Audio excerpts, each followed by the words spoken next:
Hello friends, मैं doctor नीलम आपका अपनी चैनल स्टडी एंड रिसर्च में स्वागत करती हूँ। फ्रेंड्स, आज हम स्टडी करने जा रहे हैं मिडल हिस्ट्री से संबंधित कुछ प्रश्नों पर, तो वीडियो के साथ बने रहें। और आपको यहाँ पे एक महत्वपूर्ण मैं जानकारी देना चाहूँगी कि आज 5 तारीख है और आज तो वीडियो अपलोड कर रही हूँ, लेकिन अब इसके बाद हम 10 तारीख को मिलेंगे। और जैसे कि मैंने पहले भी आपको सूचना दी थी कि मेरे फादर इन लॉ का देहांत होने की वजह से कुछ डिस्टरबेंस है और कुछ विधि विधान कंप्लीट करना है, जिसकी वजह से मैं कुछ दिनों के लिए आप लोगों से अवकाश चाहूँगी। तो हम लोग 10 तारीख को मिलेंगे। तो चलिए आज की स्टडी कम से कम कर लेते हैं। इस तरह का वीडियो आपको पसंद आता है तो लाइक शेयर सब्सक्राइब करें। सब्सक्राइब करने के बाद बेल आइकन की घंटी को जरूर प्रेस कर लें, ताकि इस तरह का वीडियो मैं जब भी अपलोड करूं उसका नोटिफिकेशन आसानी से आप तक पहुंच सके। तो हम आगे हैं अपने पहले प्रश्न पर। निम्नलिखित में से किस सुल्तान ने आदेश दिया कि मुस्लिम महिलाएं अपने घरों से बाहर अथवा दिल्ली शहर के बीच मकबरों पर नहीं जाएंगी? नीचे दिए गए कूट से सही उत्तर का चयन करें। तो यहाँ पे आपको कूट दिख रहा होगा और इसी के माध्यम से हमें सही उत्तर का चयन करना है। तो यहाँ पे जो हमारा उत्तर सही होगा वो हो जाएगा ऑप्शन। इसमें कई हो रहे हैं तो चलिए देख लेते हैं। इसमें हमारा बी हो जाएगा, एक तो फिरोज तुगलक हो जाएगा, दूसरा डी हो जाएगा सिकंदर लोदी। तो बी और डी का हमने चुनाव किया है, तो ऑप्शन बी हमारा यहाँ पे करेक्ट होगा। और ये प्रश्न आया हुआ है यूजीसी नेट द्वितीय प्रश्न पत्र जुलाई 2018 का ये प्रश्न रहा है। फिरोज शाह तुगलक वंश का राजा था, जिसने मुस्लिम महिलाओं को अपने घर से बाहर निकलने पर प्रतिबंध लगाया था तथा मुस्लिम महिलाएं दिल्ली शहर के बाहर मकबरों पर जाने के लिए स्वतंत्र नहीं थी। जबकि सिकंदर लोदी वंश का द्वितीय शासक था, उसने भी समान परिस्थिति मुस्लिम महिलाओं के सामने रखी थी। नेक्स्ट क्वेश्चन पर आ जाते हैं। यह उनका रिवाज है कि जिस व्यक्ति को यहाँ पान की थाली दी जाती थी, वह अपने हाथों में थाली लेकर उसे अपने कंधे पर रखता था और उसके बाद अपने दूसरे हाथ से धरती को छूकर अभिनंदन करता था। सुल्तान मोहम्मद तुगलक द्वारा अपने अमीरों तथा विदेशी मेहमानों के लिए दावतों का उल्लेख करते हुए निम्नलिखित में से किसने उपरोक्त विवरण लिखा था? तो उपरोक्त विवरण दिया गया है इब्न बतूता के द्वारा। ऑप्शन बी हमारा यहाँ पे करेक्ट हो जाएगा। और ये प्रश्न आया हुआ है यूजीसी नेट द्वितीय प्रश्न पत्र 2017 का ये प्रश्न रहा है। इसकी व्याख्या देख लेते हैं। सुल्तान मोहम्मद तुगलक 1325 से 1351 ईस्वी द्वारा अपने अमीरों तथा विदेशी मेहमानों के लिए दावतों का उल्लेख करते हुए उक्त विवरण इब्न बतूता ने लिखा है कि इब्न बतूता अफ्रीका का निवासी था और यात्री के रूप में 1333 ईस्वी में भारत आया। सुल्तान मोहम्मद तुगलक ने 1334 ईस्वी में उसे दिल्ली के काजी के पद पर नियुक्त किया। इब्न बतूता को मोहम्मद बिन तुगलक ने अपना राजदूत बनाकर 1342 में चीन भेजा था, जिस पद पर उसने 10 वर्ष तक कार्य किया। इब्न बतूता ने अपने पुस्तक रेहला में सुल्तान मोहम्मद तुगलक के शासनकाल की परिस्थिति का विवरण किया है। नेक्स्ट पर आ जाते हैं। मैं और अन्य कोई नहीं, आप क्या हैं जो मैं नहीं हूँ, और आप क्या नहीं थे जो मैं नहीं रहा। उपयुक्त कथन निम्न में से किस समूह सुल्तान के द्वारा व्यक्त किया गया था? तो यह व्यक्त किया गया है तुर्काने चेहलगानी के द्वारा। यूजीसी नेट तृतीय प्रश्न पत्र जुलाई 2017 का ये प्रश्न रहा है। तुर्काने चेहलगानी इल्तुतमिश ने अपने गुलाम सरदारों के गुट का निर्माण किया। कालांतर में इस गुट ने इल्तुतमिश के उत्तराधिकारियों को अपने मनमाने तरीके से सिंहासन पर उतारने का कार्य किया। इस गुट का दमन बलबन ने अपने शासन के दौरान किया। ध्यातव्य है यानी देने योग्य बात ये रही है कि बलबन स्वयं उस गुट का एक सदस्य था जिस गुट का उसने दमन किया। जिल्ला जो राजा अधिकार संबंधी अवधारणा है किससे संबंधित है? ये संबंधित है बलबन से। ऑप्शन ए हमारे यहाँ पे करेक्ट होगा और ये प्रश्न रहा है टीजीटी हिस्ट्री 2013 का। इसकी डिटेल एक बार देख लेते हैं। भारत में सल्तनत का प्रथम शासक कुतुबुद्दीन ऐबक को माना जाता है, लेकिन बलबन दिल्ली सल्तनत का प्रथम सुल्तान था जिसने सुल्तान के पद, अधिकार एवं राजत्व के संबंध में अपने विचार प्रकट किए। बलबन के राजत्व सिद्धांत की सर्वप्रमुख विशेषता यह है कि वह सुल्तान को पृथ्वी पर ईश्वर का प्रतिनिधित्व, निबायत ए खुदाई तथा मान मर्यादा की दृष्टि से उसे पैगंबरी के बाद स्वीकार करता था। वह सुल्तान को ईश्वर का प्रतिबिंब, जिल्ले अल्लाह तथा उसके हृदय को दैवीय प्रेरणा और क्रांति का भंडार मानता था। तो नेक्स्ट क्वेश्चन पे आ जाते हैं। वह कौन सा प्रथम राज्य था जिसके विरुद्ध अलाउद्दीन खिलजी ने हमले की शुरुआत की? तो वो था रणथंबोर। ऑप्शन बी हमारा करेक्ट होगा और टीजीटी हिस्ट्री 2013 का ये प्रश्न रहा है। 1292 ईस्वी में अलाउद्दीन खिलजी ने दिल्ली के सुल्तान जलालुद्दीन खिलजी की आज्ञा से भिलासा को लूटा। जलालुद्दीन खिलजी की आज्ञा से भिलासा को लूटा, जिसके फलस्वरूप अलाउद्दीन खिलजी को अवध की सूबेदारी दी गई। 1296 में अलाउद्दीन खिलजी ने देवगिरी को लूटा और अपने चाचा जलालुद्दीन खिलजी का वध करके दिल्ली का सुल्तान बना।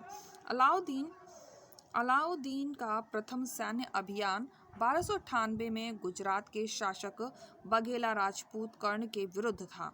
प्रश्नानुसार इसका उत्तर रणथंबोर होगा, जिसे 1301 ईस्वी में अलाउद्दीन ने दिल्ली सल्तनत में विलय कर लिया। नेक्स्ट क्वेश्चन पर आ जाते हैं। तुर्काने चेहलगानी का उल्लेख सबसे पहले किसने किया? तो तुर्काने चेहलगानी का जो उल्लेख करने वाला है वो है फतूहत अस-सलातीन। ऑप्शन बी हमारा यहाँ पे करेक्ट होगा। टीजीटी हिस्ट्री 2013 का ये प्रश्न रहा है। तुर्काने चेहलगानी अथवा 40 दल का गठन इल्तुतमिश ने किया था। इसका उल्लेख सर्वप्रथम ईसामी की पुस्तक फतूह उस-सलातीन में मिलता है। ईसामी के पूर्व अमीरों के ताजिक वर्ग में शामिल थे। सुल्तान मोहम्मद बिन तुगलक के शासन क्षेत्र को हिंद और सिंध शब्द का प्रयोग किसने किया? तो इस शब्द का प्रयोग करने वाला था Ibn Battuta. Higher education exam medieval history 2014 का ये प्रश्न रहा है। टीजीटी हिस्ट्री 2013 का ये प्रश्न रहा है। इब्न बतूता का वास्तविक नाम अबू अब्दुल्ला मोहम्मद था। वह अफ्रीका का निवासी था। पश्चिम एशिया के विभिन्न नगरों का भ्रमण करते हुए 1333 ईस्वी में सिंध में उसने प्रवेश किया और भारत में प्रायः 14 वर्ष रहा। मोहम्मद बिन तुगलक ने उसे दिल्ली का काजी नियुक्त किया था। अपने देश मोरक्को वापस जाने के बाद इब्न बतूता ने रेहला नाम से अपने यात्रा विवरण लिखा और उसने मोहम्मद बिन तुगलक के शासन क्षेत्र को हिंद और सिंध शब्द से संबोधित किया। फ्रेंड्स, यहाँ पे मैं आपको जानकारी देना चाहूँगी कि अगर आप और भी प्रैक्टिस सेट देखना चाहते हैं तो डिस्क्रिप्शन बॉक्स में जाएं। वहाँ पर प्रैक्टिस सेट ए, बी और सी, और ये जो सीरीज़ चल रही है ये डी है। तो बहुत सारे प्रैक्टिस सेट आपको मिल जाएंगे हिस्ट्री के सॉल्व करने के लिए। इसके अलावा एनटीए यूजीसी नेट का प्रथम प्रश्न पत्र और द्वितीय प्रश्न पत्र और तृतीय प्रश्न पत्र जो ऑब्जेक्टिव पैटर्न पे आते थे उनको भी मैं सॉल्व करा चुकी हूँ, तो आप डिस्क्रिप्शन बॉक्स ज़रूर चेक करें। इसके अलावा अगर टीजीटी पीजीटी की ओल्ड पेपर आप देखना चाहते हैं तो वो भी आपको मिल जाएंगे, तो इसके लिए आप डिस्क्रिप्शन बॉक्स या आई बटन का यूज़ कर सकते हैं। आ जाते हैं अपने प्रश्न पत्र पे। वली और अमीर के पदों को किसने पृथक किया?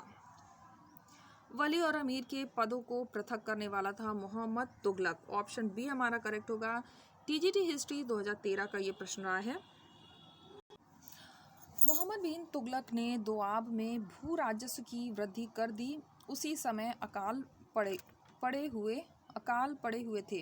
भू राजस्व अधिकारियों ने निर्दयता पूर्वक कर वसूलने का प्रयत्न किया। इसने दक्षिण के अमीरान ए सादा भी असंतुष्ट थे। कुछ प्रांतीय गवर्नर वली भी इसके विरुद्ध थे। सुल्तान ने जनता के राहत के लिए कार्य तो किए, लेकिन कुछ अमीरों तथा वली को उनके पदों से पृथक कर दिया, क्योंकि सुल्तान का मानना था कि जनता की परेशानी का कारण अकाल कम और अमीर और वली अधिक जिम्मेदार हैं। सुल्तानगढ़ी किसका मकबरा था? तो सुल्तानगढ़ी का मकबरा था नसीरुद्दीन महमूद का। ऑप्शन डी हमारा यहाँ पे करेक्ट होगा। टीजीटी हिस्ट्री 2013 का ये प्रश्न रहा है। दिल्ली सल्तनत युग में विभिन्न ललित कलाओं में से मुख्यतः स्थापत्य कला का विकास हुआ। कुतुब मीनार का प्रारंभ कुतुबुद्दीन ऐबक के समय में हुआ। इसका पूर्ण निर्माण इल्तुतमिश के समय में हुआ। इल्तुतमिश ने कुतुब मीनार से 30 मील दूर मलकपुर गांव में अपने सबसे बड़े पुत्र नसीरुद्दीन मोहम्मद का मकबरा सुल्तानगढ़ी में बनवाया। इसका निर्माण 1231 से 32 ईस्वी में कराया गया था। तुर्क सुल्तानों द्वारा निर्मित भारत में यह पहला मकबरा था। सुल्तानगढ़ी का शाब्दिक अर्थ था गुफा का सुल्तान। यह भारत का प्रथम इस्लामिक मकबरा है।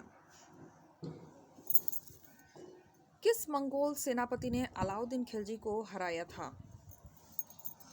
तो अलाउद्दीन खिलजी को जो मंगोल सेनापति ने हराया था वह था तर्गी।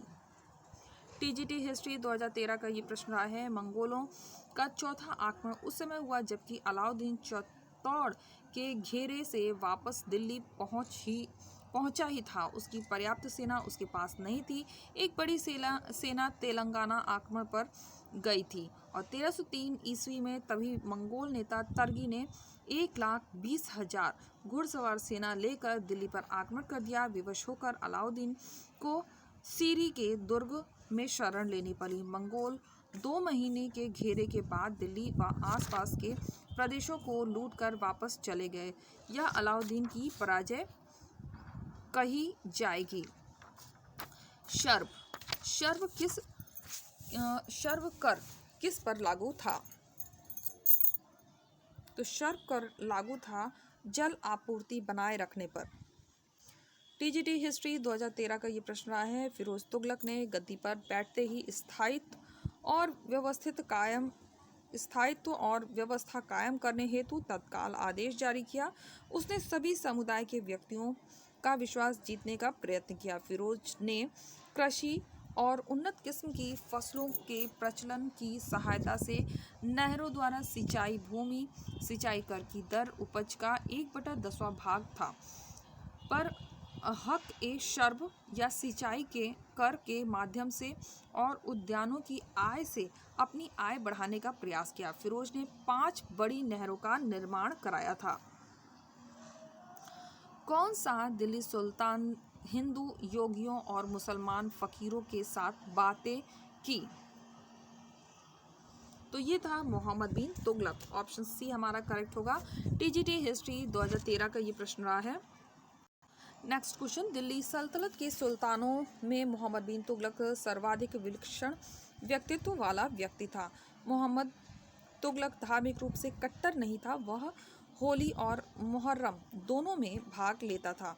उसने अपने दरबार में जैन विद्वान जिन प्रभु सूरी और राजशेखर का स्वागत किया तथा दिल्ली के प्रसिद्ध सूफी शेख शिहाबुद्दीन को अपने दरबार में नियुक्त किया था। किस शासक ने विचार दिया कि राज्य वास्तव में एक इस्लामी राज्य नहीं हो सकता? तो ये था जलालुद्दीन खिलजी। ऑप्शन सी हमारा करेक्ट होगा।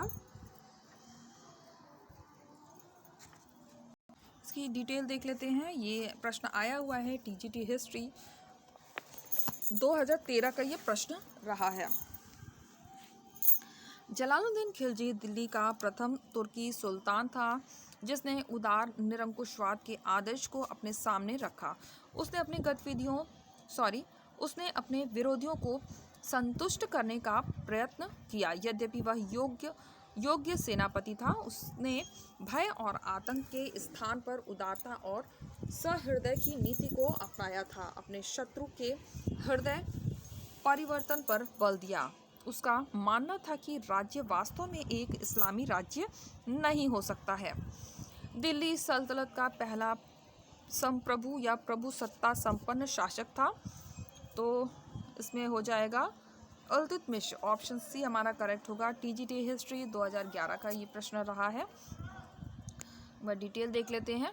दिल्ली सल्तनत का पहला संप्रभु या प्रभुता संपन्न शासक इल्तुतमिश था। उसने सुल्तान के पद की स्वीकृति गौर के किसी शासक से नहीं बल्कि 1229 ईस्वी में बगदाद के अब्बासी खलीफा से मान्यता का अधिकार पत्र प्राप्त किया था। उसके बाद उसके नसीर अमीर उल मोमिन की उपाधि ग्रहण की। फिरोज तुगलक ने केवल वे ही कर वसूल किए जिन्हें इस्लाम धर्म की मान्यता थी। निम्नलिखित में से कौन सा एक अतिरिक्त कर था जो फिरोज ने लगाया था? तो ये कर था सिंचाई कर। टीजीटी हिस्ट्री 2009 का ये प्रश्न रहा है। फिरोज तुगलक इस्लाम का पालन करने वाला सुल्तान था। उसने इस्लामी कानून के द्वारा स्वीकृत केवल 4 कर लगाए थे। एक जजिया, जकात, खुम्स और खराज। तो खराज लगान कर था।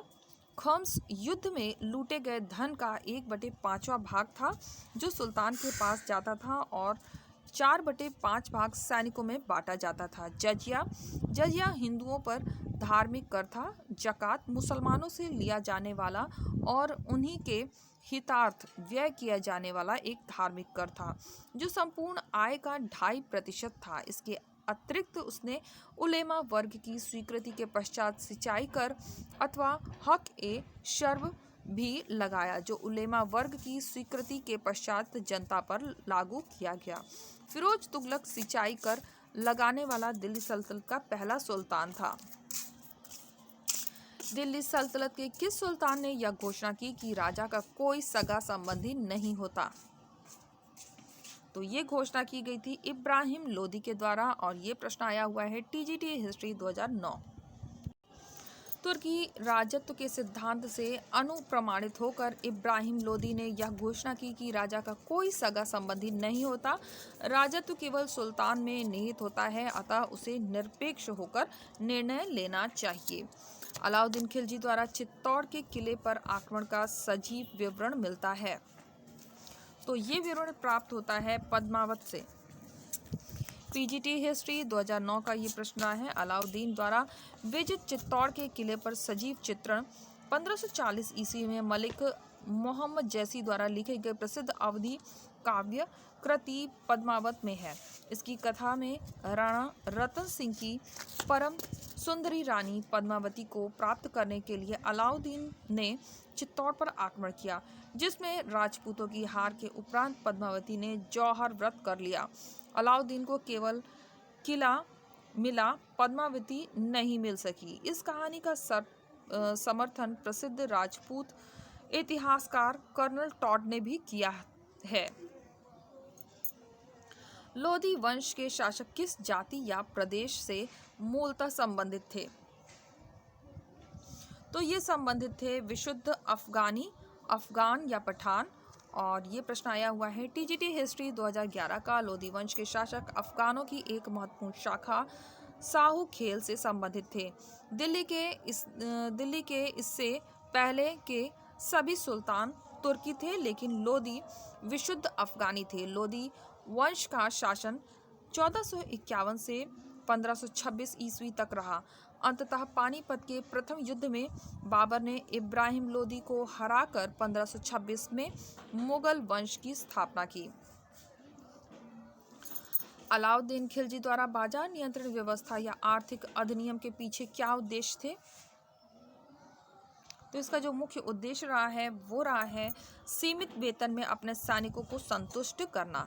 टीजीटी हिस्ट्री 2011 का ये प्रश्न रहा है। बाजार नियंत्रण और वस्तुओं के मूल्य को निर्धारित करने में अलाउद्दीन का उद्देश्य राजनीतिक था। एक बड़ी सेना रखना, अपने सैनिकों को एक निश्चित और नगद वेतन देकर उनको जीवन की सुविधाएं उपलब्ध कराना और इन उद्देश्यों की पूर्ति के लिए वस्तुओं के मूल्यों को बढ़ने से रोकना उनका मुख्य उद्देश्य था तथा बाजार नियंत्रण इस उद्देश्य की पूर्ति हेतु एक साधन था। फ्रेंड्स, फिर से मैं आपको एक जानकारी देना चाहूँगी यहाँ पर कि आज है 5 तारीख और 5 तारीख के बाद 6, 7, 8 और 9 को मैं कोई भी वीडियो अपलोड नहीं कर पाऊँगी। जैसा कि मैंने आपको पहले भी बताया था, मेरे फादर इन लॉ का डेथ की वजह से कुछ कार्यक्रम हो रहे हैं और इनमें बिजी रहने की वजह से मैं कोई वीडियो आपको नहीं दे पाऊँगी। हम 10 तारीख को फिर से वीडियो के माध्यम से मिलेंगे, तो वेट करिएगा। और आ जाते हैं अपने क्वेश्चन पे। मोहम्मद बिन तुगलक द्वारा सांकेतिक मुद्रा का प्रचलन संबंधी प्रयोग किस कारण से विफल सिद्ध हुआ?